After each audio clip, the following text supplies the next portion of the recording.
ఆత్మ. आत्मा। పునరుత్థానములో ఏమి ప్రాముఖ్యము? पुनरुद्धार में क्या प्रमुख बात है? ఆత్మ. మరి ఆత్మకు శరీరం ఇవ్వబడుతుంది కదా, तो आत्मा को शरीर दिया जाता है। అదే ఆకారంలో అదే రంగులో క్రొత్త శరీరము అక్షయమైనటువంటిది మరణము లేనిది ఇవ్వబడుతుంది. और उसी रंग में उसी आकार में नया जो है फिर से आत्मा को दिया जाता है, దానిలో మరణం ఉండదు. అప్పుడు और उसके अंदर जो है मृत्यु మరణం శరీరంలో ఉన్నదా ప్రాణంలో ఉన్నదా? मृत्यु जो है शरीर में है या प्राण में है? शरीर में है।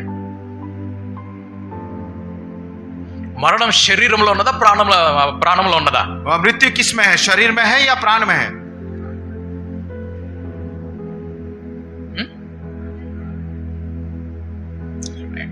ప్రాణం వెళ్ళిపోయింది కాబట్టి శరీరం పడిపోయింది. प्राण बाहर निकल गए, इसके लिए शरीर गिर गया। సో మరణం దేనికి వచ్చింది ఇప్పుడు? तो मृत्यु किसके पास आई?